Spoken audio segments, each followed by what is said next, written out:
ကုန်ပစ္စည်းတွေကိုရင်ချထားပြီးလကုန်မှာရောင်းရငွေတွေကိုကောက်ခံရတဲ့ကွန်ဆိုင်မန့်စနစ်ကိုသားခြင်းနေဆိုရင်ဘယ်ပစ္စည်းတွေကကွန်ဆိုင်တင်ထားတာလဲဘယ်ပစ္စည်းတွေကရောင်းပြီးသွားပြီလဲဘယ်ပစ္စည်းတွေကတော့မရောင်းရသေးပဲကျန်နေသေးလဲဆိုတဲ့အချက်တွေကိုတိတိကျကျစစ်ဆေးနိုင်မှုကအရေးကြီးပါတယ်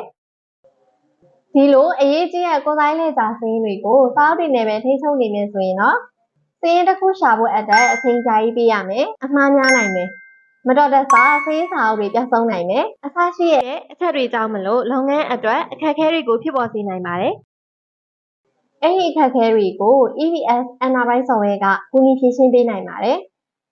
EBS Enterprise Software ရဲ့ Consign System မှာဆိုရင်ကိုယ့်ရဲ့ပစ္စည်းကိုတခြားသူဆိုင်မှာခါရောင်းတာပဲဖြစ်စေ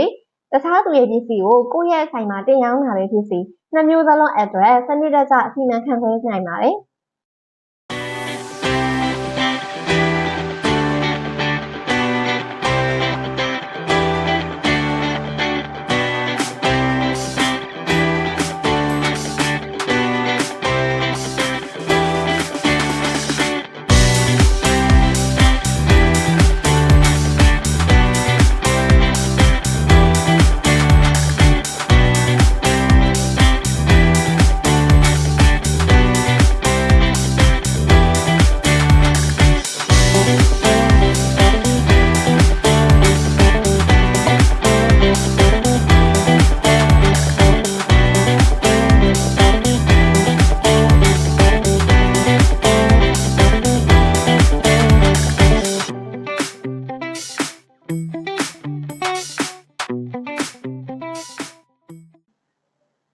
အထူးသဖြင့်ကွန်ဆိုင်လေသာ system ပါဝင်တာကြောင့် customer တဦးချင်းစီအလိုက်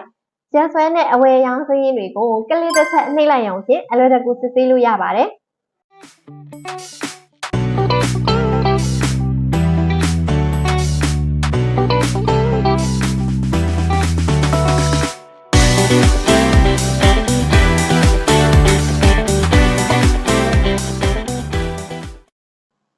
ဒါကြောင့်Consignment System ကိုစနစ်တကျထိန်းသိမ်းနေဆိုရင်တော့စာအုပ်တွေနဲ့စိတ်မှတ်နေမယ့်အစား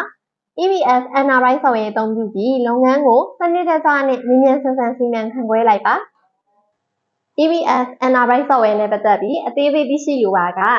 ရန်ကုန်3998115336မန္တလေး3993355691နဲ့93551692ပြင်ဦးလွင်3988883311တို့ကိုဆက်သွယ်စုံစမ်းမြင်နိုင်ပါတယ်ရှင်။